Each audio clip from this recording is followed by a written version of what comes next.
working. So today, here on the Digital Revolution, I'm going to showcase my 1924 Brownie #2 Model F camera, which is in a beautiful blue leather. I love everything about this camera. I've made a lot of posts recently showing a cartridge Hawkeye camera, which is really great, but if I have my choice, I'm going to take the #2 Model F Brownie. This camera right here has so many creative features built into it, and I thought I'd share it with you today. So the thing that I love right off the bat is the construction's better. The actual body is made of metal. It's not heavyweight metal, but it's metal covered in leather. It's got a little more durability with the camera. Additionally, like the cartridge Hawkeye and the other Brownies, it has 2 shutter speeds. It has a 50th of a second, and it has bulb. And just like on the cartridge Hawkeye, there's a lever here on the top that I pull up, and that activates bulb. It's on, off. And if I push it down, it's a 50th of a second. Really nice, very simple, very elegant. As this camera is 100 years old, I'm pretty confident it's not a 50th, it's probably closer to a 30th, but that's close enough for a camera like this and the kind of work that I make with it. So this is the #2 version. #2 uses readily available 120 film. So the camera still has the standard viewfinders, one on top for portrait mode, one on the side for landscape mode.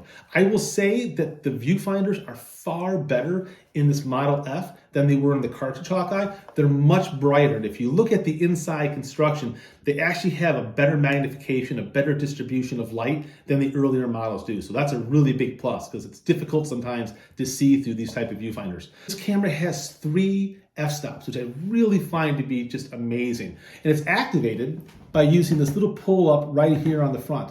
So when it's pushed all the way down like this, and here I'll open up the, put it on bulb so you can see it.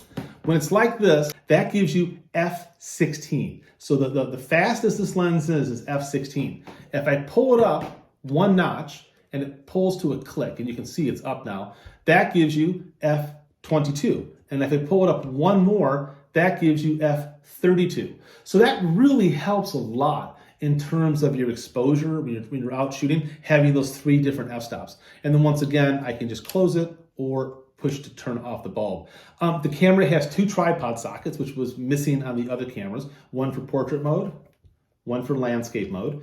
And besides for that, the camera is very similar, but once again, I just think better in construction. So one thing that's neat, if you want to get in and clean those mirrors or do any kind of modifications to the f-stops, which I love to do, it's very easy to access the inside of this camera. You simply pry up on this metal flange. I'm just using my finger.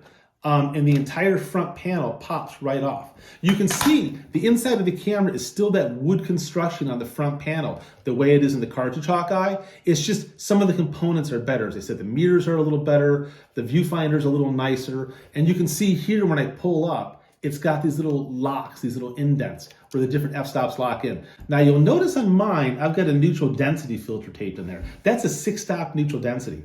The reason is I like to do really long handheld exposures on bright sunny days, and that 6-stop ND gives me an exposure equivalent of f/128, which gives me a couple seconds on a bright sunny day. But because this has 3 different f-stops, I could also go to f/22 on a bright or a cloudy day and still have a good exposure. So having that 3 f-stop capability is a real advantage.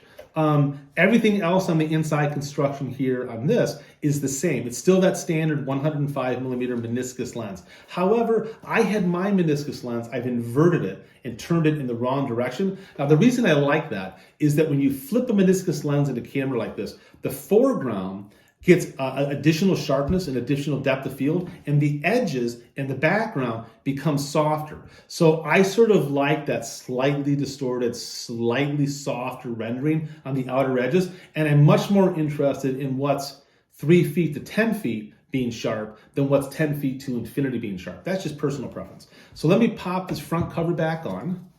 It's pretty simple, it just snaps back on. Now to open this camera, just like on the other camera, you pull out the winding key, like that on the side, and then there's a lever on the top, a little flap that you pull back on these 2, and the camera door opens up. The cool thing you see right off the bat is there's a pressure plate, albeit a very primitive one, but there's a pressure plate here to help keep that 120 film flat. And then the inside pulls out. Now, unlike on the previous model, if you remember in the video I did, part of it was metal, part of it was wood. This entire thing is metal construction now.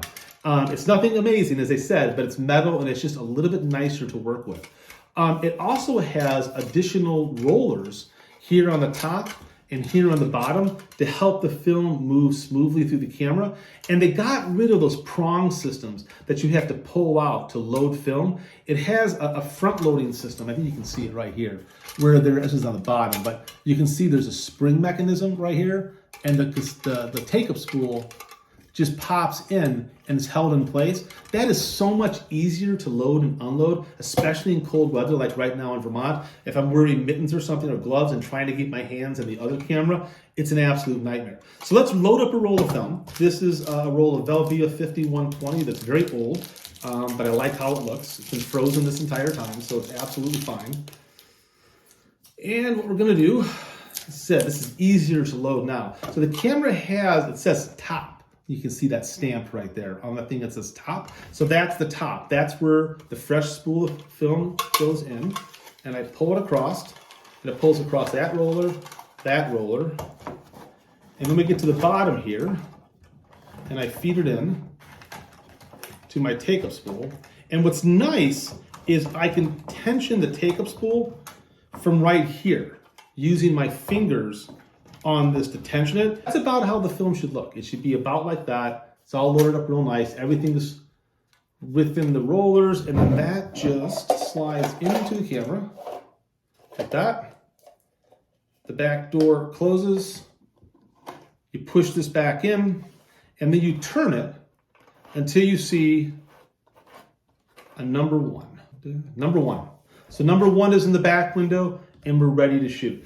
So in conclusion, if you're looking for a Brownie, I highly recommend the number 2 Model F. If you can get one in great shape at almost 100 years old, it's an incredible camera. And the upgrades that this camera has, once again, from tripod sockets to different f-stop capabilities, to a better viewfinder, to a better construction, just really make it the Brownie to have.